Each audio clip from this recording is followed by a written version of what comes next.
Break के बाद एक बार फिर हम महिलाएं कार्यक्रम में आप सभी का स्वागत है। इस कार्यक्रम को आगे बढ़ाते हैं और बहुत जल्दी से मैं अपनी अगली गेस्ट को मंच पर बुलाना चाहूंगी। गीता फोगाट जी डीएसपी हैं, इंटरनेशनल प्लेयर हैं। ममता सौदा जी जो कि एचपीएस हैं और फिलहाल पुलिस हेडक्वार्टर्स में डीएसपी के पद पर तैनात हैं और एक माउंटेनियर भी हैं और बहुत सारी ऊंची चोटियों को इन्होंने फतेह किया है। और इसी के साथ साथ में निधि नैन जो कि एचपीएस हैं और फिलहाल सोनीपत में एसीपी के पद पर तैनात हैं। मैं आप सभी को मंच पर अगले पैनल के लिए और चर्चा के लिए इन्वाइट करना चाहूंगी और साथ ही मैं हमारी एग्जीक्यूटिव एडिटर ज्योति सांगवान से कहूंगी कि आप सभी गेस्ट को मंच पर लेकर आएं और इस पैनल को आगे बढ़ाएं।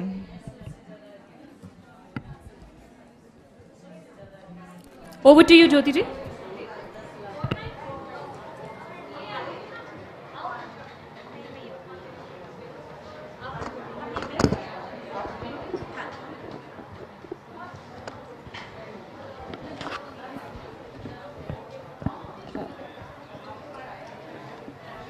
एक बार जोरदार तालियां। और तालियां इसलिए भी ज़रूरी हैं ताकि जो लोग इस कार्यक्रम में इस मंच पर मौजूद हैं, जो अपना संघर्ष आपको बताएंगे, जो अपनी बातें आपको बताएंगे, उनके हौसले थोड़े और ज़्यादा बुलंद हो, पहले से भी बुलंद हैं और ज़्यादा थोड़े बुलंद हो पाएं। तो एक फिल्म आपने देखी होगी दंगल, जिसमें आपने सुना होगा हमारी छोरियां छोरों से कम हैं के। तो ये तीनों छोरियां वो हैं जो छोरों से कम तो किसी भी सूरत में, किसी भी लिहाज में नहीं है और किसी भी परिचय की मोहताज नहीं है। हालांकि तमाम वो हस्तियां आज हमारे बीच हैं जिनको किसी इंट्रोडक्शन की जरूरत नहीं है, जो बहुत पहले से अच्छा कर रहे हैं। गीता फोगाट जी हमारे साथ हैं, जोरदार तालियां इनके लिए। निधि नैन जी हमारे साथ हैं, ममता सौदा जी हैं हमारे साथ। आप तीनों का बहुत स्वागत है हमारे इस खास कार्यक्रम में। गीता जी, सबसे पहले आपसे, आप क्योंकि मेरे पड़ोस से ही हैं गीता जी, और बचपन में हमने दोनों ने एक दूसरे को खूब देखा है। जब मैं डिबेट डेक्लेमेशन में हिस्सा लेती थी तो हम गीता को देखते थे कि भाई ये दंगल में होती थी और ये दंगल में ऐसा उतरी कि इन्होंने हरियाणा का, देश का, चरखी दादरी का विश्व पटल पर नाम रोशन किया। तो एक तो आप शुभकामनाओं की इसमें कोई दोहराई नहीं की भागीदार हैं, आप देश को एक अलग मुकाम पर लेकर गई हैं। लेकिन क्या जर्नी आपकी रही गीता, दादरी के बलाली जैसे एक छोटे से गांव से निकलकर विश्व पटल पर तिरंगा फहराने के? सबसे पहले तो मैं इंडिया न्यूज़ का बहुत बहुत धन्यवाद करना चाहती हूँ कि मुझे आज आप सब अपने अपने फील्ड में जिन्होंने, जो महिलाएं बहुत ही बेहतरीन काम कर रही हैं और आप सबके बीच में आने का मौका दिया। एंड जिस तरह से आपने पूछा कि देखिए, अगर मैं पूरी स्टोरी बताऊंगी तो बहुत लंबा बहुत टाइम लग जाएगा, लेकिन क्योंकि एक हम छोटे से गांव से निकलकर इस मुकाम तक पहुंचे हैं तो उसके पीछे जाहिर सी बात है एक संघर्ष बहुत रहा। और वो मैं ही नहीं, कोई भी महिला, कोई भी बेटी, कोई भी बहन, क्योंकि महिलाओं का प्रोग्राम है तो उसमें मैं बेटी बहनों के ऊपर ज़्यादा मैं फोकस करना चाहूँगी। तो वो हर किसी के लिए राह आसान नहीं होती, लेकिन राह आसान जब हो जाती है जब आपके पेरेंट्स आपके एक बैकबोन बन के आपके साथ सपोर्ट में खड़े होते हैं ना, तो फिर आपके लोग क्या बोलते हैं, दुनिया क्या बोलती है, वो सब चीज़ें आपकी पीछे छूट जाती हैं। और मुझे लगता है कि हम महिलाओं को सबसे ज़्यादा ज़रूरत, सबसे ज़्यादा सपोर्ट हमें अपनी फैमिली से ही चाहिए होता है, जो कि हमें भी मिला हमारे फादर की तरफ से। जैसे मेरे से पहले सुमन जी, रेखा जी ने भी कहा कि जब कि हम महिलाएं, हम किसी भी तरह कम नहीं है, किसी भी क्षेत्र में हम कम नहीं हैं। और मैं ये मानती हूँ, देखिए बचपन तो काफ़ी स्ट्रगल भरा रहा ही, लेकिन जब हम बड़े हुए, अब मैं बेटे की माँ भी हूँ और अब मैं महसूस कर सकती हूँ कि जो महिलाएं घर में रहती हैं, कामकाज करती हैं, उससे मजबूत महिला मैं किसी को नहीं मानती। क्योंकि ये सबसे बड़ी चुनौती ये है कि आप अपने बच्चों को, अपने परिवार को आप संभालती हैं, उनको आप उनकी देखरेख करती हैं। तो मेरी नज़रों में हमने स्पोर्ट्स फील्ड में अचीव किया, और लेकिन सब चीज़ों को अलग रख के जो महिलाएं घर को भी संभालती हैं और अलग अलग क्षेत्रों में भी महारत हासिल करती हैं, तो उनसे ऊपर सुमन सैनी जी को भी अभी हम सुन रहे थे कि भाई घर में चूल्हे चौकी का जो काम कर रही हैं, जो हाउस मेकर हैं, उनको कोई क्रेडिट नहीं मिलता, वो बिल्कुल थैंक्सलेस है कि वो कर रही हैं तो कुछ नहीं कर रही, काउंट नहीं किया जाता है। बट अच्छी बात है कि सोसाइटी की सोच अब बदली है, और अच्छी बात ये है गीता जी मानती हैं कि जो घर का काम कर रही हैं वो भी बहुत कुछ कर रही हैं, उनको हम कम नहीं आंक सकते हैं। अब ममता जी आपसे हम जानना समझना चाहेंगे, आपने कभी ये ठाना कि तमाम मुश्किलात को पार करते हुए, क्योंकि पद्मश्री आपको मिला है, अर्जुन अवार्ड ही आपके, आप तीनों ही एक बड़ी हस्तियां हमारे समाज की, गीता जी को भी बहुत सारे अवार्ड्स मिले हैं, तो आपने ये कब सोचा कि आपको पर्वत चढ़ने हैं, जहां बेटियों के लिए घरों से निकलना या जो रूढ़िवादी सोच है उसे पार करते हुए, मुश्किलात को पार करते हुए आपने कब ठाना कि भाई मुझे तो पर्वतारोही बनना है और कुछ अलग करके दिखाना है? ममता जी।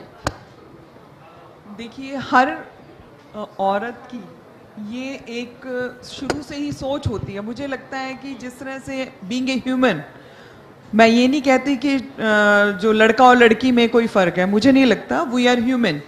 कभी मैंने ये सोचा ही नहीं, और हर कोई ये चाहती है, हर किसी का एक सपना है कि मैं कुछ ऐसा करूं जिससे मेरी पहचान बने, मेरे प्रदेश, मेरे देश, इसके साथ ही मेरे पेरेंट्स का भी नाम हो, ये हर कोई चाहता है। बट इन सपनों को पूरा करने के लिए जो जद्दोजहद, जो संघर्ष, और वो भी डबल महिलाओं को करना पड़ता है, शायद पुरुषों को उतना नहीं करना पड़ता। ये इसलिए ज़्यादा इम्पोर्टेंट हो गया है, और हमारी गवर्नमेंट भी इसलिए महिलाओं को ज़्यादा सपोर्ट करती है कि उन्हें ज़रूरत है। अभी लोग अभी तक भी उस चीज़ से नहीं निकल पाए हैं जो उनकी रूढ़िवादी सोच थी। अगर वो उस चीज़ से निकल जाएं और पेरेंट्स जो हैं वो ये समझें कि लड़का और लड़की में कोई फ़र्क नहीं है, अगर बेटी भी है तो आज देखिए हर फील्ड में बेटी है, चाहे वो माउंटेनिंग है, चाहे वो कोई स्पोर्ट्स फील्ड है, चाहे वो पुलिस है, चाहे वो आर्मी है, चाहे वो किसी भी जगह पे साइंटिस्ट भी है, डॉक्टर भी हैं, सभी फील्ड में कोई भी ऐसा अछूता फील्ड नहीं है जहां महिलाएं ना पहुंची हों।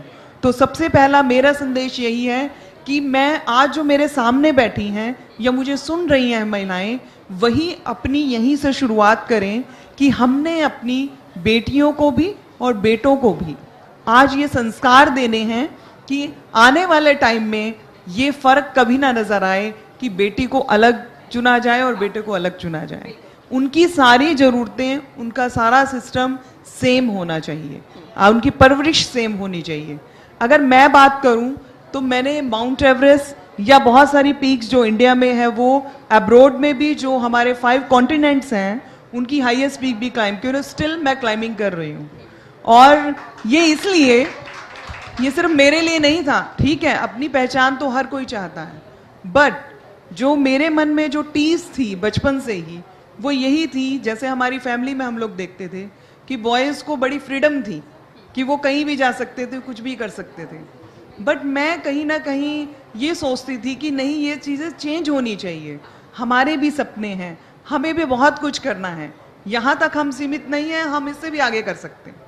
तो वही जो टीस थी वो कहीं ना कहीं मुझे अंदर से मजबूत करती गई। टीस ही बदलाव लेकर आती है समाज में, है ना, कि आपको कुछ लगे और उसके बाद कुछ आप उस डायरेक्शन में कुछ करती हैं। इसमें मैं एक चीज और कहना चाहूंगी कि माउंट एवरेस्ट क्लाइंब करना मेरी एक्चुअल अचीवमेंट नहीं थी, मेरी जो रियल अचीवमेंट थी वो लोगों की सोच में बदलाव करना था। और वो मैंने देखा, जो लोग मुझे क्लाइंबिंग से पहले ये कहते थे कि आपने अपनी लड़की को बिगाड़ रखा है, पता नहीं कहाँ भेज देते हैं, क्या करते हैं, इससे टोटली नेगेटिव गंदा भी बोलते थे, लेकिन मेरे पेरेंट्स ने हमेशा मेरा साथ दिया। उन्होंने बोला कि बेटा हमें आप पे भरोसा है, आप कभी गलत नहीं करोगे, और वो चीज हमने तभी पॉसिबल हो पाता, देखी, हमने समझी, और ऐसा कभी कदम नहीं उठाया कि जिससे उनको शर्मसार होना पड़े। ये भी हमें सोचना चाहिए, हमें देखना चाहिए ये चीजें, तो ये भी बहुत जरूरी है। तो असली अचीवमेंट माउंट एवरेस्ट क्लाइंब करना नहीं, असली अचीवमेंट लोगों की सोच में बदलाव था कि महिलाओं के लिए आप अपनी सोच चेंज करें, उनको आगे बढ़ने दें, उनको अपने पंख फैलाने दें। फिर देखिए ये देश प्रदेश, ये सारा समाज जो है वो अलग ही बदलाव में नजर आएगा, अलग ही रंग में। बेहद खूबसूरत, बहुत अच्छी आपने बात कही कि केवल माउंट एवरेस्ट को फतह करना ही एक आपके लिए संघर्ष नहीं था, बल्कि लोगों की सोच में बदलाव लाना। आसपास के जो लोग हैं, हमारी जो तीनों ही पैनलिस्ट हैं, तीनों ही वर्दीधारी हैं।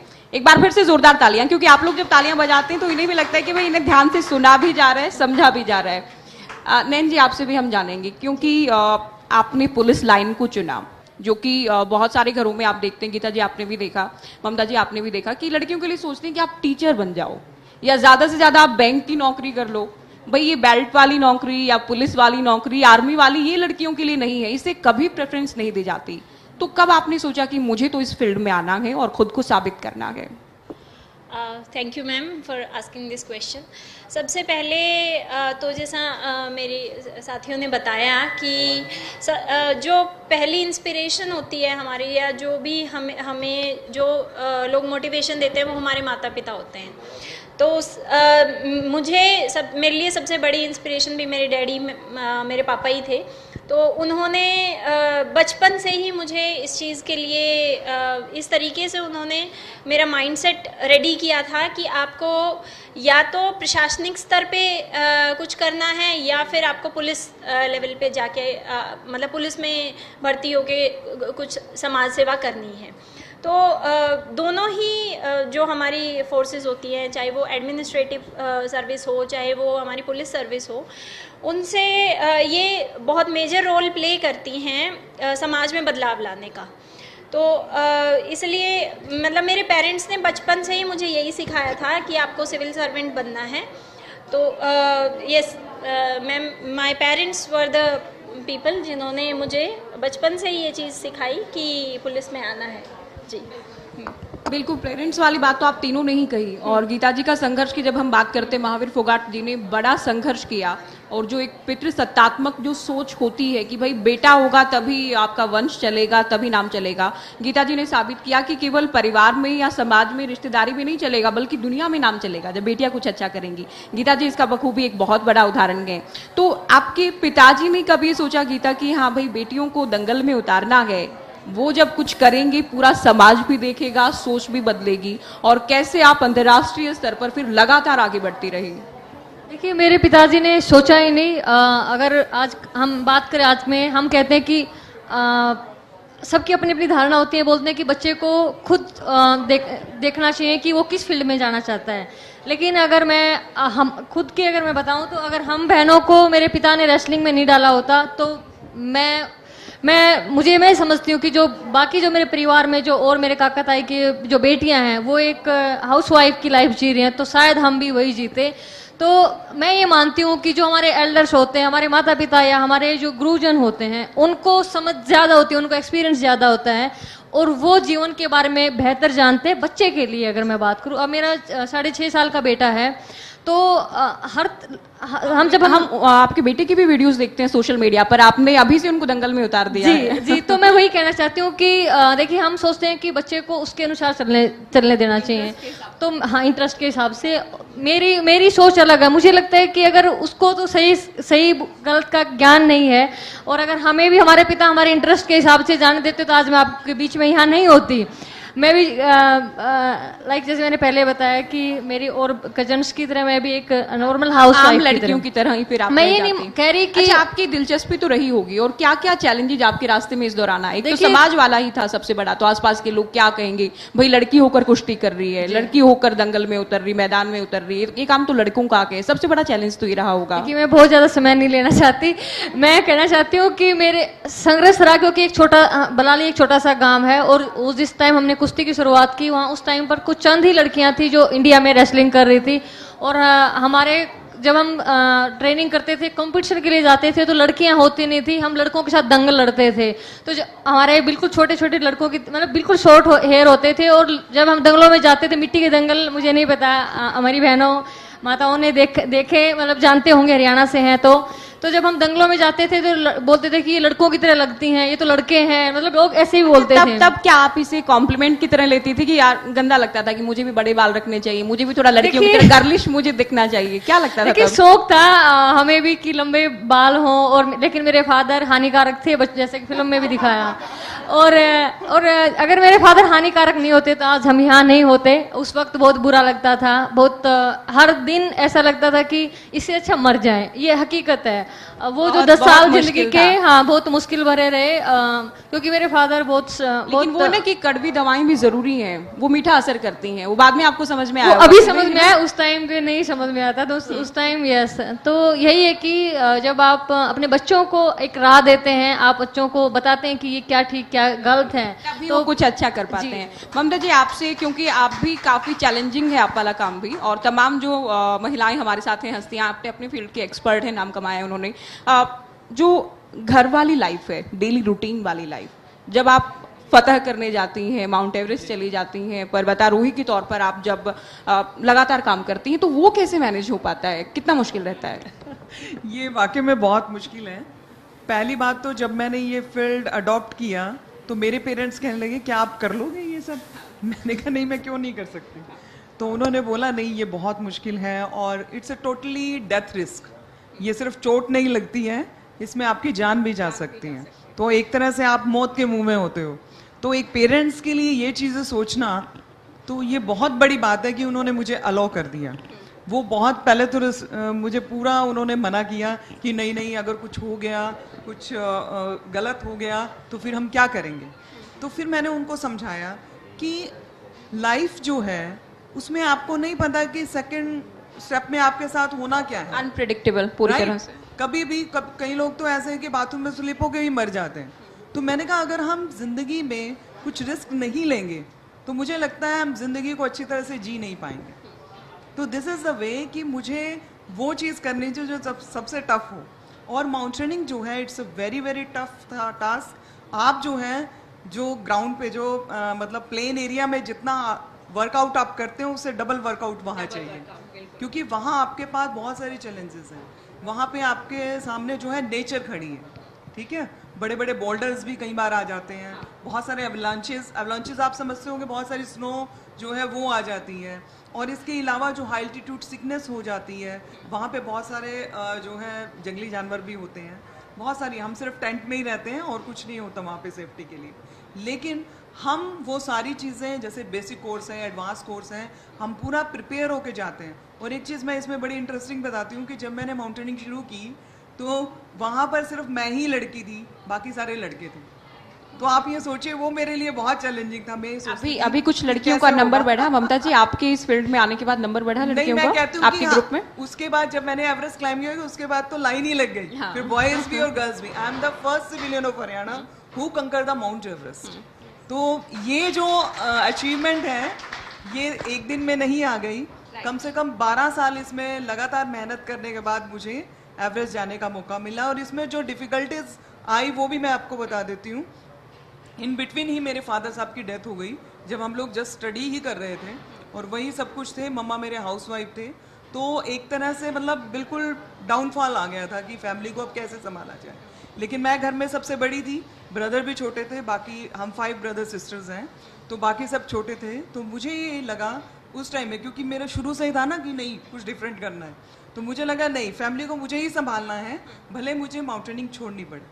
तो उस टाइम में जब ये डिसीजन आया तो मेरे मदर और मेरे सभी ब्रदर सिस्टर वो सामने खड़े होंगे कि आप माउंटेनिंग ना छोड़ें, आप जो है उसको कंटिन्यू पैशन रखें, फॉलो हम आपका करें। साथ देंगे। बिल्कुल ममता जी। तो उनके साथ की वजह से जो है ये कंटिन्यू हो पाया और मैंने साथ में जॉब भी की, फैमिली को भी संभाला, साथ में ही माउंटेनिंग भी करते रहे। बिल्कुल, और ये बहुत चैलेंजिंग अपने आप में रहा। और Yes, बहुत बार होती है कि कुछ बेटियां किसी रास्ते पर चलें, वो अगर पच्चीन बना देती हैं तो बाद में तो बहुत सारी बेटियां मिल जाती हैं उन पर जी, चलने जी, वाली, बिल्कुल। मंजिल पर पहुंचने वाली। अंतिम सवाल आपसे रहेगा नैन जी, आपके पास किस तरह के केसेस ज्यादा आते हैं? और आप क्योंकि एक महिला पुलिसकर्मी हैं तो दूसरी जो बेटियां महिलाएं आती हैं वो तो ज्यादा कंफर्टेबल फील करती होंगी कि भाई महिला पुलिसकर्मी हमारी बात सुने, आवाज सुने।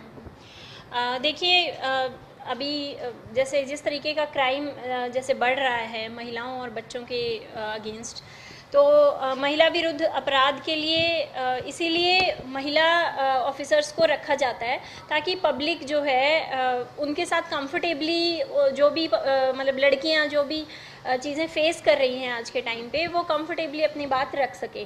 तो हमारे पास डिफरेंट टाइप का क्राइम हम लोगों को रिपोर्ट होता है, उसमें रेप भी है, उसमें सेक्सुअल हरासमेंट भी है, उसमें डाउरी रिलेटेड जो मेंटल प्रताड़ना जो की जाती है लड़कियों की दहेज को लेके वो केसेस भी हैं। बच्चों के साथ जो क्राइम होते हैं, मतलब सेक्सुअल भी, नॉन सेक्सुअल भी, तो वो भी हम देखते हैं। एसिड अटैक से रिलेटेड चीज़ें भी हम देखते हैं। बहुत सारे मामले, और आप ज्यादा समाज को करीब से देख पाती हैं कि समाज में क्या चल रहा है Exactly, महिलाओं के अगेंस्ट। बहुत शुक्रिया नैन जी आपका, गीता फोगाट जी Thank आपका you, भी बहुत thank you. शुक्रिया, ममता जी आपका भी बहुत शुक्रिया। तो ये तीनों हस्तियां, तीनों बेटियां, वो जिन्होंने बेटियों के लिए, समाज के लिए बहुत कुछ किया है, बहुत कुछ करते हुए समाज की सोच को बदला है। एक बार फिर से जोरदार तालियां हमारे इन तीनों खास मेहमानों के लिए।